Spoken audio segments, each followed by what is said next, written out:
Let me tell you a story about last year. So, last year was an extremely important year for me in terms of picking up the interest of languages. Ever since, I think, year six for me, which would have been 7 to 8 years ago already now, which makes me quite old, not gonna lie. Um, I started obsessing over language. Yeah, I'm pretty sure it was 2017 when I first got into German. However, the only real way I knew how to learn any language outside of being in the school environment in which I was in, and they only taught Japanese, so I was constricted to that, was via a language learning app. So I used Duolingo, and that did not help, and I kept jumping between language learning apps. I'm sure I'll do a video in future addressing language learning apps and how ineffective they generally are in terms of actually ingraining an understanding of a language within you at a beginner level, because that's all I can really speak from is a beginner level. However, back to last year. Jumping forward, my interest in language genuinely sparked at the start of the year. I had been spending time with some of my Vietnamese co workers, and the day after my birthday, I went on this trip south of where I live, about 8 hours, and got the chance to stay the night with a Vietnamese family, and I was the only Australian boy there. Everyone was Vietnamese, everyone was speaking fluent Vietnamese, and I didn't really understand that much. Um, I guess I could have given a bit of a disclaimer, but I think about 4 to 5 months before that, I passively started learning Vietnamese using an app called Pimsa, but I just didn't really feel like I was getting all I could out of that. Now, jump forward from that point, and I'm completely obsessed with languages. I think it was the day after I got the chance to stay with the Vietnamese family and sit at the dinner table and watch them and just purely immerse in Vietnamese for 4 hours straight was what really connected me to my interest of just wanting to know what they were talking about, not specifically in Vietnamese, but just in general, and being able to see other people converse in their native language, and especially that of the cultures that I respect and will generally have a positive opinion to. So for me, I think go, going into languages, like, I wanted to study a language in which I'd use with people who are more likely to be like minded to me, and thus I was predominantly in the ballpark of Southeast Asian culture. And after after considering what language I wanted to study beyond Vietnamese, instead of continuing with Vietnamese, long story short, I just ended up choosing to study Japanese, and I kept continuing with Pimsleur to really no avail. I was quite confused. I was just like, is this all that I'm going to get out of language learning? And so it would have been one night in April of 2023, 2024, sorry. I already forgot last year's 2024. And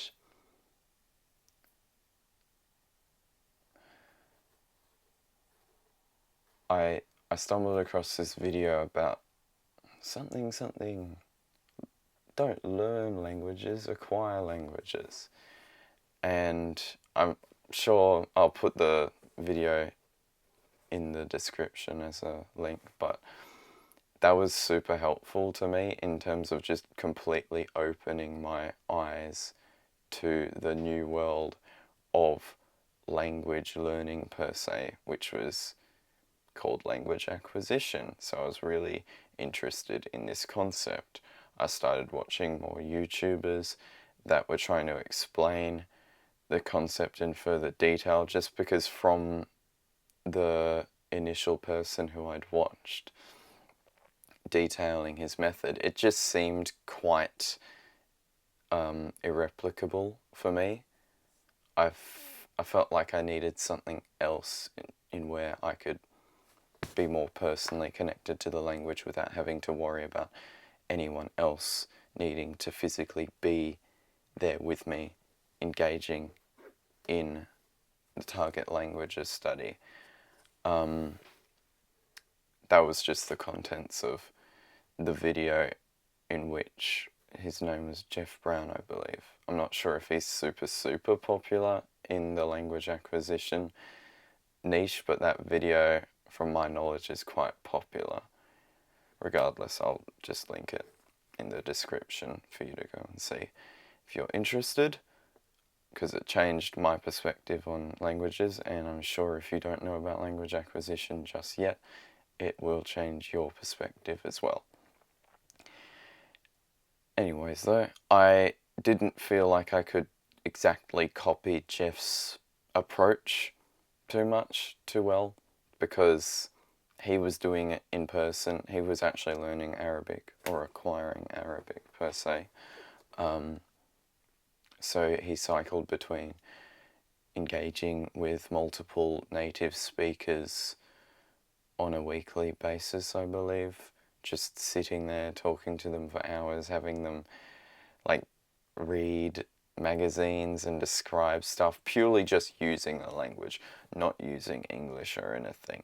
And I thought, I mean, this is good, this is crazy, and the results was he was able to basically fluently speak Arabic by the end of a year on his trip to Egypt at the 9-month mark, I believe, of the connection with the language, which was incredibly impressive.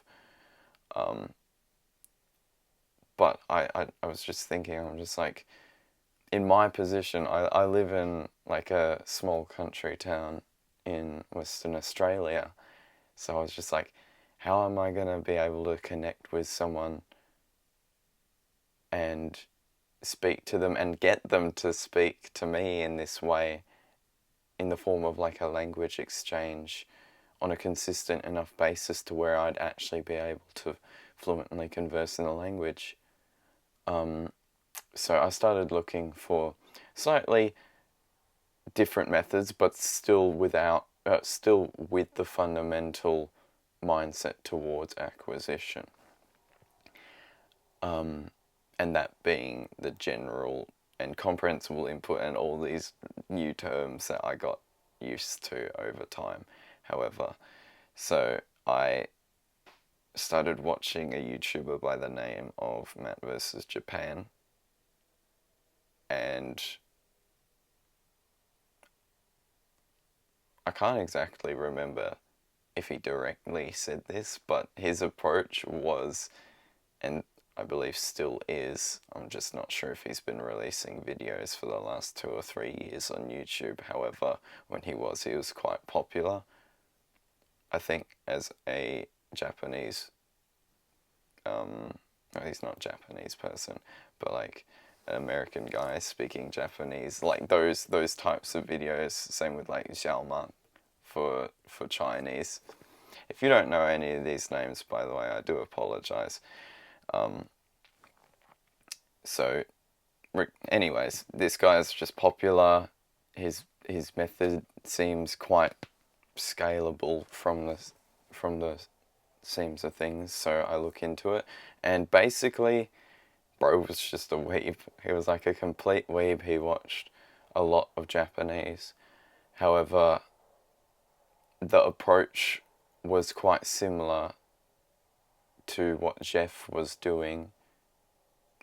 The only difference is there was like no output on behalf of Matt whilst he was immersing per se, and that's the whole fundamental process was labelled as immersion, in which he would generally watch anime in native Japanese, I believe with Japanese subtitles as well, but not with English subtitles either, or dual subtitles from my knowledge.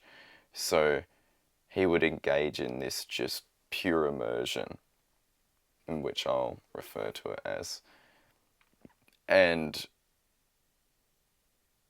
it took him, from memory, 2 to 5 years, I think, to get to a really good level in Japanese. I think it's been 10 years already since he started learning Japanese. So he's basically native level fluent now. And from my knowledge, I think he's going into studying / probably already fluent in Mandarin Chinese as well. Regardless, though, I was only really concerned for the method that he was proposing, and it was more relevant to me because I was studying Japanese and was like, well, I've never really considered myself a weeb per se, so whatever, I'll just give it a shot. So I watched like some of these really interesting anime in my opinion. They were really fun to watch. The stories were really deep and multifaceted. I don't want to get into too much detail with that because it's not particularly relevant, but I was enjoying the process of watching it. However, it was quite hard for me to adapt the mindset of pure immersion per se. I was downloading a few of these tools.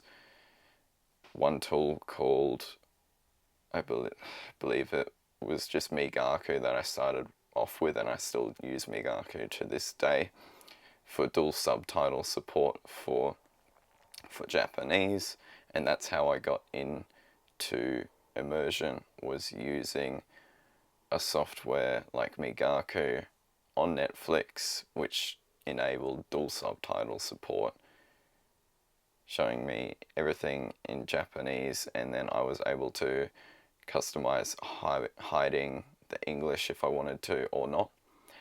But even though I felt like dual subtitles made me enjoy the process more and generally acquire the language in easier steps when I started out immersing, I still felt like the lingering mindset that Matt was pushing forward, and this is no disrespect to Matt either, because without him, like, I wouldn't know of immersion, and I wouldn't have been able to deepen my knowledge about language acquisition at all. So I'm really grateful for him. However, I think his approach and the mindset of just pure immersion per se, still I can't directly confirm this is exactly what he's said.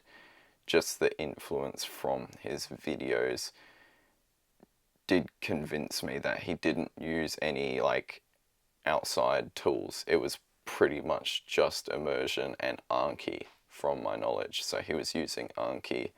I'm not sure what software he would have been using to export flashcards from, because yeah, all this stuff to me is so like known now. But yeah, at the time it was all really new to me, the concept of flashcards, comprehensible input, immersion, acquisition. Basically, I'll explain them for a little bit, just so if you are unfamiliar with the terms, you can get a bit more clarity over the situation. So, acquisition. How do I explain acquisition? Acquisition generally just refers to the way in which we subconsciously, it's a subconscious process of making sense of input, and input refers to just any information outside of us, and usually we're able to make sense of stuff using one or more senses connecting both unknown variables and and being able to make sense of it. That's why a baby is able to possibly be shown a new thing, waved it right in front of its face. Actually, I'll grab something else. For example, this is a pen. Say a baby was already familiar with their parents / guardians going in their face and grabbing stuff and waving it and going, this is this is. So the baby has already acquired the knowledge on a subconscious level of what this is, what it is. And those types of statements, this is statements, the baby has already acquired that knowledge. So, and I'm assuming by that nature, the baby's also acquired the understanding that whatever follows this is will possibly be an object that is visible before it. So basically any noun. But, it doesn't understand what nouns are per se, it just understands the use case and anything that would come after this is statement, to not get too deep into things. Say a baby's never seen a pen before, and the baby's parent shows up one day, something new, pulls out a pen. This is a pen. Goes in front of the baby, waves it. Ooh, waves. That's in itself is a form of communication, which the baby is probably already familiar with as well. In the case of greater emphasis being conveyed through movement. So when it's shown the pen, this is a pen, the baby knows exactly what is being talked about. However, on a sensory level, it has no idea what the pen is. And also on an audible level, the word pen is now new to the baby. So those two foreign variables occurring at once simultaneously kind of like bridged together by the unknowingness in both audible and visual senses. It basically, on a subconscious level, our mind is able to make sense of those two unknown variables through connecting them to each other. And it's a completely subconscious process. Like, you don't need to consciously learn or study that to be like, oh, okay, this is what constitutes that to be a pen or anything. It's like, that's maybe something down the line that a baby will get more familiar with, in terms of what actually constitutes a pen, because who knows, maybe the parent never showed the baby a pencil before, so the next day shows up and waves a pencil in front of the baby's going to think it's a pen as well. So it's just trial and error for the longest time, and we basically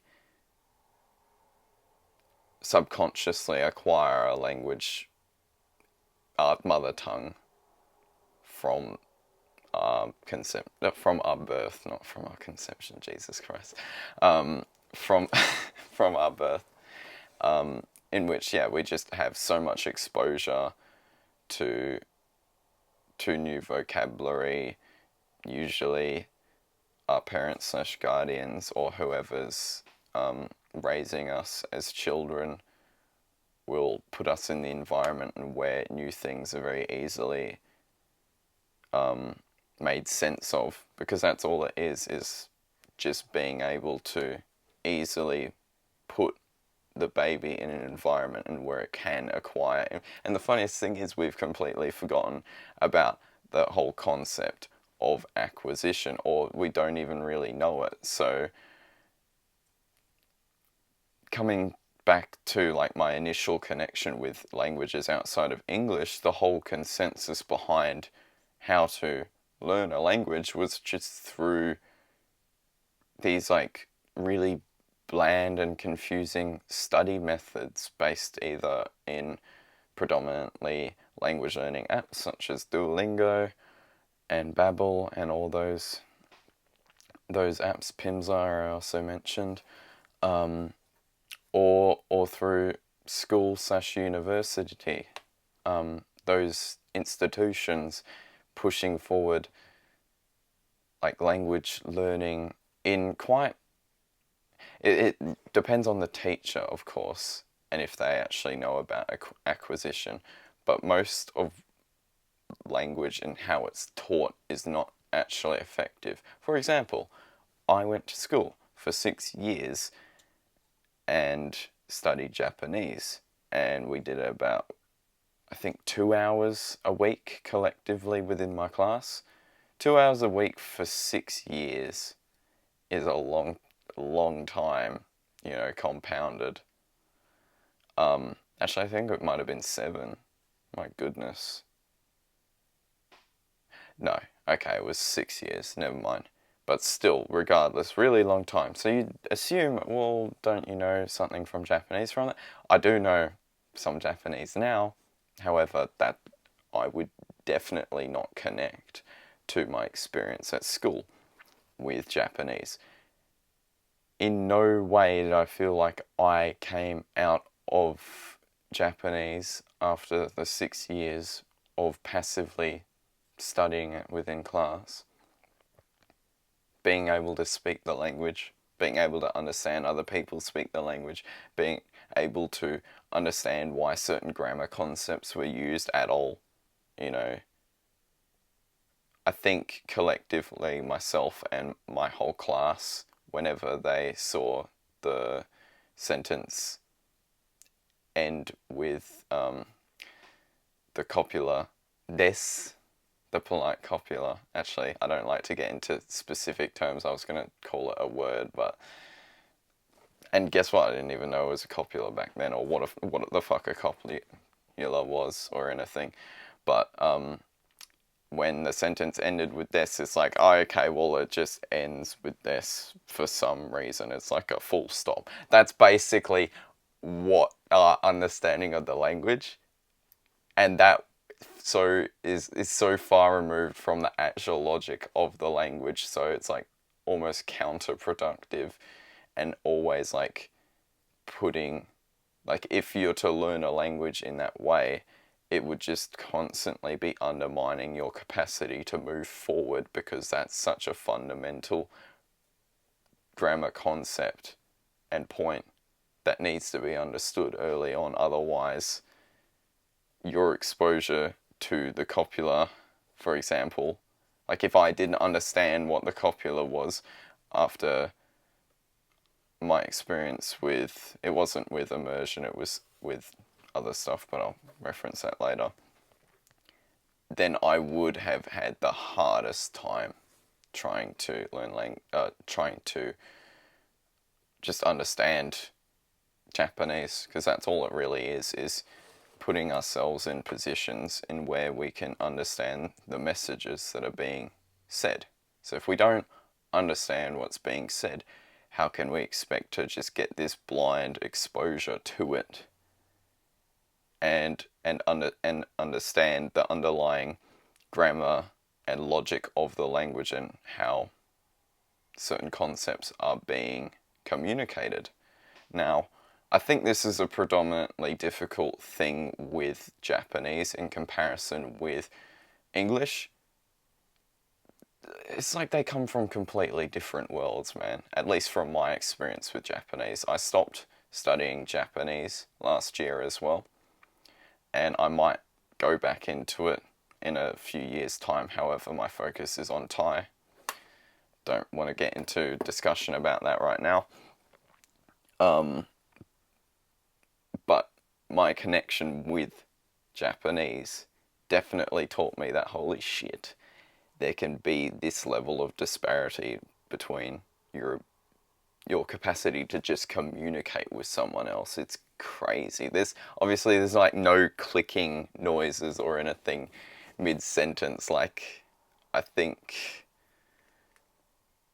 is it from Uganda or something? Like they'll have that language where they do the clicking noises and shit like mid-sentence, like like that.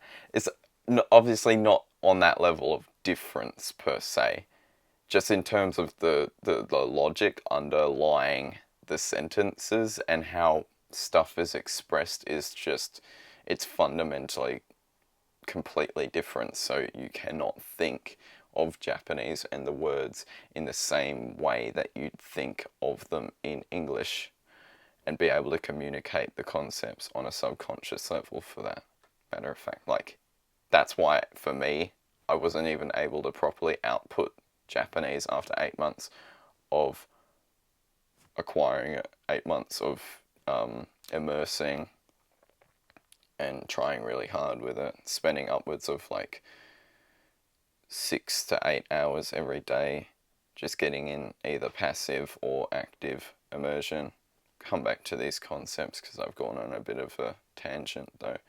So, already clarified what acquisition was. Basically, the whole premise of immersion for me, which is the act of just getting exposure to new information in the target language in the form of reading, in the form of listening. Can be both. It can be watching TV, the news, movies, or it could literally just be, well, in the form of listening as well, because it all just comes under how we can interpret information using our senses. It's like going to the society in which the language is spoken and just getting exposure to it on that level as well. So that's what Jeff Brown was using within his method of language acquisition. He was just getting a lot of listening exposure. So every time new concepts came up, he could possibly distinguish them between the old concepts depending on how much repetition he got. And it was enough to where he was able to very confidently speak in fluent Arabic by the end of 1 year, which is crazy considering that is a top 5 hardest language to learn for English speakers. I don't know what website that's based on, but if you search up like hardest languages, it'll come up with like the list. I forget what institution says what's hard and what's not. Because if I could edit the list, I'd definitely say that Mandarin Chinese should not be there. That shit is way easier than Japanese. It should not be on the same level. That's just my opinion though. And no, I don't want to get into discussion about Chinese either. Got to get back onto track of what I'm talking about. So, acquisition, immersion, what else we got? Comprehensible input. Now, comprehensible input refers to basically anything that is acquirable. Anything in where you can be in this position where you can understand the message. It will probably be new to you. You can get exposure to it, you can see it, you can listen to it, and you'll just acquire it from context, you know. Best context in where you can acquire new information is or new input, new vocabulary, new grammar, whatever, depending on what it is for language purposes. The best way in where you can get comprehensible input is through what's called N+1 sentences, and basically that refers to any sentence that is just slightly above your level of comprehension. So say you know all these words within the sentence and there's like a new word, and if you understand the general grammar of the language, you'll be able to understand that if you don't know that new word, that's the whole reason it would be a new word, would it not? Then you would probably be able to assume, oh, well, what is it? Is it a noun? How is it used? So you'd have enough context to infer what it is. And this has actually happened with me with Japanese a lot. is I'll just have new words, and then through context of what I'm seeing and hearing, and every other word being understandable to me, being like acquired already, I'll get exposure to this new word, and then I'll just pick it up very easily and be like, oh, well, that's that, before I even have to translate or do anything crazy like that. It's not crazy to translate, goodness me. But yeah, anyways, so back on topic.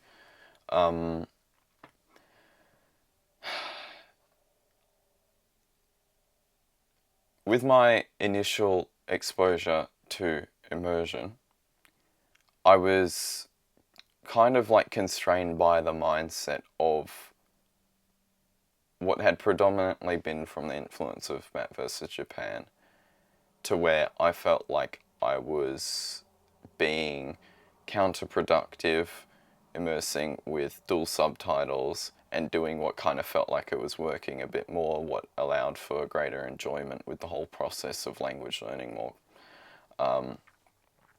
So personally, I thought I was being unproductive just because of the mindset that Matt vs. Japan put forward, with just like basically pure immersion and Anki on the side, or flashcard software. That's another thing that I'll probably have to explain what it is in detail, but I'll just leave that for now. So what I did was I stopped using English subtitles for a while, and just noticed that my whole connection with the language, and especially on an enjoyment level, just went down. I'm not sure when it was. I think it would have been 2 or 3 months after I first started performing immersion. I was watching this one anime called Code Geass, and there was no English subtitles available from Netflix, so I was just like, oh, well, perfect, now I can watch this new show in just complete Japanese. That was one of the worst decisions I could have made in terms of actually putting myself out there to acquire the language. One, basically as furthest as away possible from being N+1 for me. The vocabulary used within that anime was very convoluted at times. So I should have taken that into account before trying to watch it. At the end of the day, it's still shonen, so it's directed towards that particular demographic, and thus the words will probably be easier. However, there were a lot of other words from my knowledge to classify certain things. Yeah, I don't want to get too much into detail about the story, but at least from my memory, the words were a bit more convoluted than I'd encountered previously through watching other anime. So N+1, there was basically hardly any comprehensible input for me, and that was the biggest problem. So I'd built a bit of an understanding with other words and vocabulary within Japanese, but I was constantly undermined by my understanding of the grammar and the logic of the language and what was actually going on. And that was simply because pure immersion was not helping me. No matter how much I dumbed down the content that I'd be watching, it would just become unenjoyable to engage with. And if I did the exact opposite for enjoyment, then I wasn't acquiring the language, because there was hardly any more comprehensible input. So I was in this weird catch-22 situation where no matter what I did, and I couldn't just be in the middle, because then that's not optimizing either. That's not getting enough comprehensible input, and my enjoyment would just be satisfactory to in the context of just immersing every day. Like, my connection with the language was just going down, down, down, and pure immersion really hindered my progress, simply because the mindset is that, or one of the main mindsets that I think Matt versus Japan put forward was, don't learn grammar. And that is really bad advice. I'll just tell you right now. That's one of the worst things you can do going into Japanese, of all languages. Of all languages. Don't learn grammar for Japanese. Are you insane? I don't even know how he could have acquired Japanese without consciously ever paying attention to any new grammar rule or logical underpinning of the language, because it is so convoluted, so different, that you cannot guess the understanding and the logic that's going on. You can't just be like, oh, well, yeah, and pick it up so easily. It's a completely different philosophical worldview in regards to the vocabulary that's used, in regards to where well, I don't think it's much related to philosophy in regards to grammar, but on a vocabulary basis, definitely. So I have no idea why he'd give that advice and then also be in the position to where he could acquire the language and now speak it at a native level without having to at least done that for some form of clarification. Because I really hit this level after watching Code Geass, and I hated it. I had the worst experience with that anime because I couldn't understand anything. To me, it was just too hard, but I wanted the enjoyment factor, so I kept watching it. But then, further I went watching it, it was just a chore because I couldn't understand what was going on, so the enjoyment factor had been gone as well. And I wasted a lot of time because there was no comprehensible input. Even getting rid of English and exposure to English and being able to very easily just look at English and not be immersing with just pure Japanese, like I still was not acquiring anything.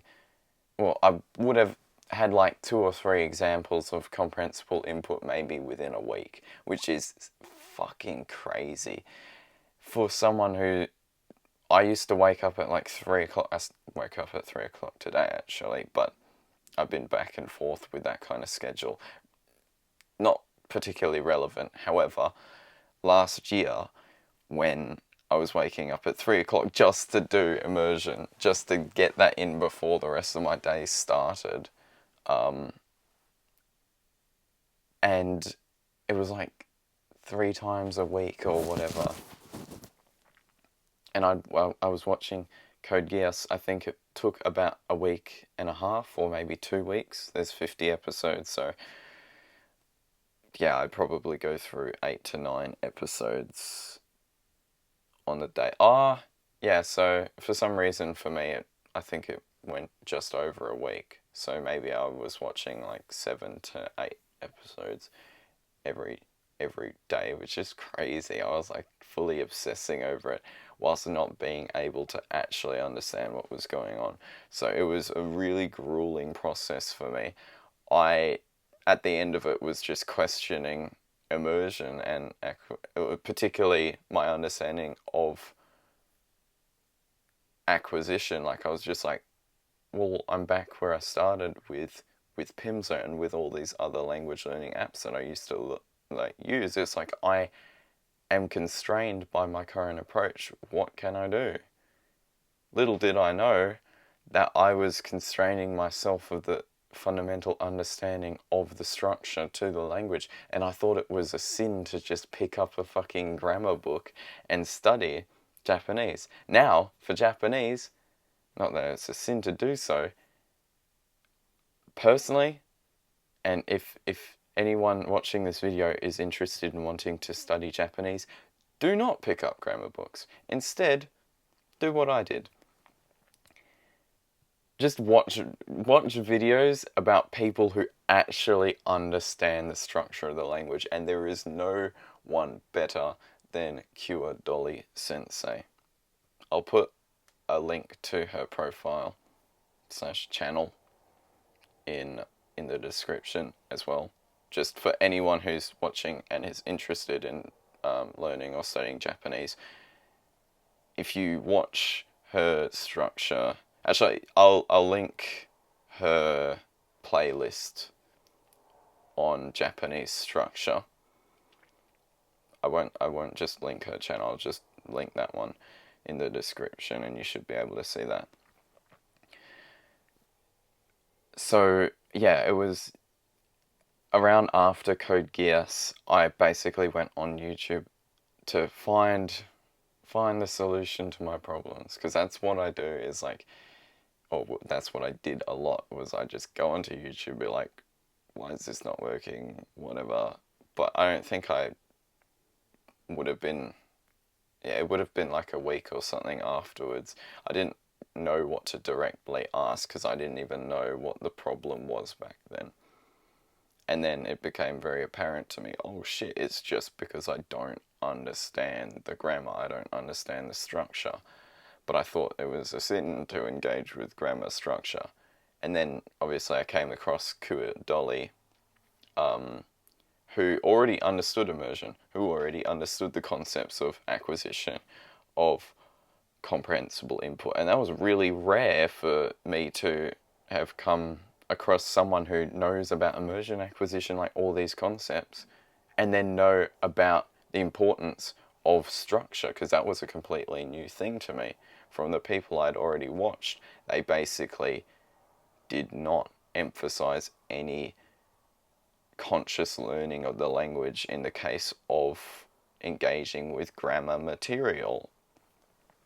So yeah, I found Dolly, I watched some of her videos, and it really helped. Like, it was crazy. It was like a night and day switch in terms of my comprehension for Japanese. Concepts and ideas that I had no idea about for the first 3-4 months, and I got exposure to every single day in the language, suddenly just made sense. And my enjoyment went up like crazy. And I was able to engage with their language just like, and I was able to watch anime that I wanted to, that I felt possibly constrained by the idea that it was just at a harder level, on the level of Code Geass or something. So through ironically engaging with what had been painted out to be a sin from creators within the pure immersion niche, or with the pure immersion kind of approach to language acquisition, which is, it kind of goes against the idea of acquisition, because you're constraining yourself of being able to even acquire information because you don't understand the messages behind it.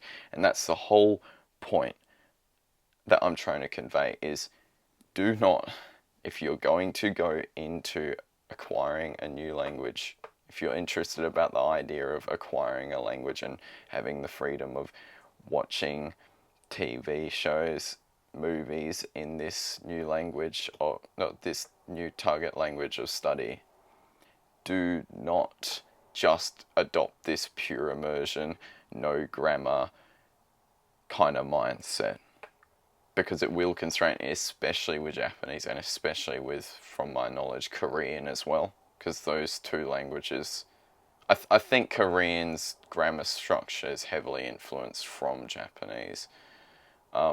As for basically every other language that I've come across, the grammar's far more straightforward and like less insane like Japanese is. And by no means do I think Japanese structure is bad. It's just, if anything, it's organized in this really perfect way. Dolly goes into very good detail about it.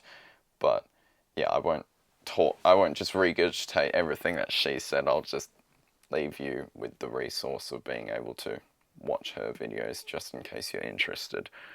Because yeah, if you are struggling with just understanding what the fuck's going on, watching, say you're already immersing in Japanese and you're in the same position that I was in, and you finally just go on to YouTube or pick up a grammar book or whatever, and it just opens your eyes to this whole new world of comprehension. Because that's exactly what it is. It's just always understanding what you're being constrained by in your current language learning approach, language acquisition approach. I get really annoyed having to interchange between these two fucking concepts, because learning is conscious. And it is a language learning / acquisition approach if you're incorporating conscious grammar study into it. Do I think you should be studying grammar every fucking second and do that over immersion? Hell no.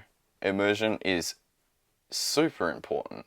If anything, I'd adopt the 80-20 rule mindset to it, but not even like that. That's probably only true for beginners, because at my level with Thai, for example, I don't need to watch a grammar video every fucking day or something for me to understand Thai better. But if I need to, if it's necessary, I will. If I understand that maybe I'm constantly coming across a concept that is just foreign to me, instead of being oblivious to that, instead of just trying to make sense of it in the moment and trust that I'll just randomly acquire.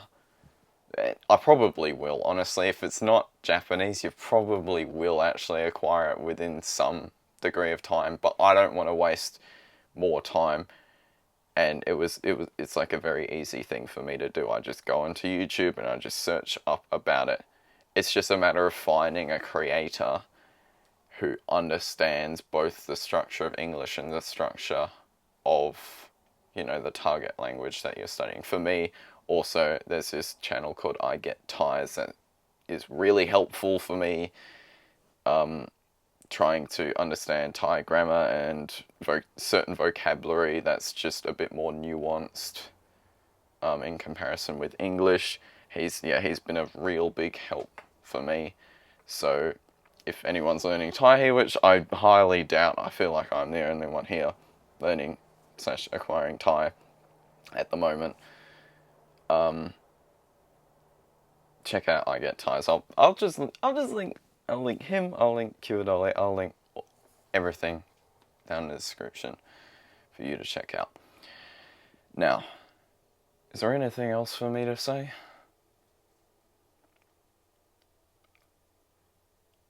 Honestly, outside of don't let pure immersion and the mindsets within pure immersion take over your language journey in where it's constraining you of acquisition, the very reason why you should be immersing is to acquire. So if no more immersion will just randomly allow you to acquire the messages that you don't already understand. Maybe that might happen over a really long period of time, like in the case of Matt versus Japan for like 5 years. But it's like, I doubt you want to spend an extra 5 years in regards to studying a language using just immersion, to where like you could shortcut that by fucking years, by literally 2, 3, 4 years, just by watching a grammar video if it's Japanese from Dolly. I wouldn't suggest watching anyone else. Maybe Jouzu Juls, he was the one who pointed me to Dolly, so I'll also link his channel down below. Really helpful stuff. So yeah, if you're learning Japanese, just learning / acquiring, whatever. If your focused target language is Japanese, I'll have the resources down below that's specifically catered towards that language. Same with Thai as well, albeit there's only one resource that I'm aware of and use. And then as for other languages, it's just like think conceptually about it all, and then, if you're able to just search up and find a good creator on YouTube for your target language, whatever that language be, French, German, Spanish, Portuguese, Chinese, you know, if you ever have problems, and if it's a big language, I was surprised because Thai's not huge. Thai's got, I think, around 80 million native speakers, probably more, 80 to like 100 million. And I think 100 million's around like um, the mark of what's worth learning, like in terms of like a new language. If there's enough people to socialize with, the mark is usually around like 100 million. As soon as it starts to get lower than that, you're just like, is it actually much of a reason for me to learn this language? So it's not like the most fucking mainstream popular language in the world, and there's still really helpful content on YouTube that outlines the grammar, outlines the structure in a really good way. And then simply because Japanese is so big, Japanese has that as well. Once again, just fucking watch Dolly. Don't watch anyone else unless they're citing Dolly, because big brain shit. Nah, for real, next time you watch anything in Japanese and you have like a base understanding of the concepts, like it is big brain shit, you'll probably just be like, what the fuck? And then give yourself like a month or two and you'll just be like, oh yeah. Bro, I swear, Japanese, at least for English languages, language learners, no, we're not English language learners, we're fucking English speakers. For native English speakers, it's like the calculus equivalent of math. That shit is just like every time like I'm thinking in the logic of the language, it feels like I'm doing fucking calculus. It's just fucking crazy what's going on. It's not crazy, it's just really sophisticated. But yeah, I'll stop my rant about Japanese. Yeah, if you ever have problems with your approach with language acquisition, learning, whatever, say you're immersing and you need to be able to understand what's going on first, it's like the best piece of advice I can give to you is literally just to go out there on YouTube, preferably. I wouldn't put all my faith within grammar books per se, because a lot, particularly for Japanese, the grammar books are quite misleading. Dolly does point that out in her videos though. That's why I'm like very specific about the content creator who I reference and like endorse in regards to the information that she's presenting. Yeah, but just because I'm not really sure about any other creators that understand the language within the confines of its own logic, instead of just trying to dumb it down or connect it more to English in the context, because you're not learning English again. You're not learning another language to just think about it in English. You're learning another language, acquiring another language to think about it in the context of the fucking language. You know, it has its own rules. That's the whole reason it's a fucking separate language beyond just the vocabulary and pronunciation of words. Anyways, and the writing system and everything else that constitutes a fucking language being different. Yeah, so that's the best advice I can give to you in regards to that. What else has helped me? I think for immersion overall, Migaku has really helped me for being able to immerse and create flashcards. That's also maybe another topic I should go into detail about in my next video.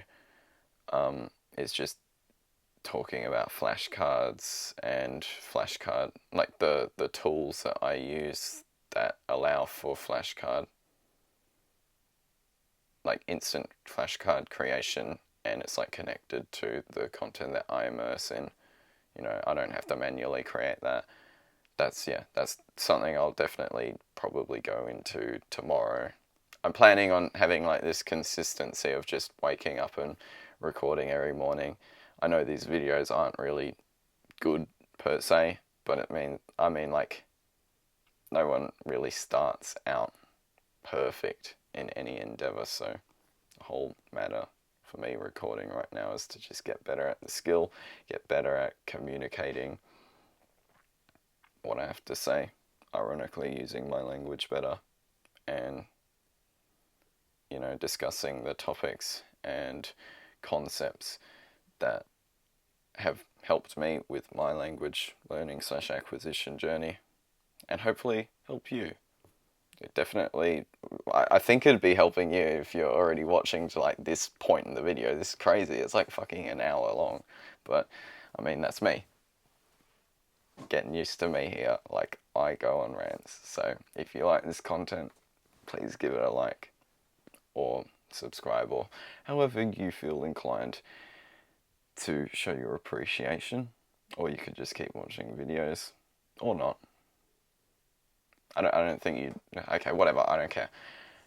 Next video, probably tomorrow, going into detail about Anki flashcards, Migaku flashcards, the tools that I use for immersion. I guess I'll see you then. I don't know how to end this video otherwise. Like, seriously, don't hate on me for that. I'm new to this shit.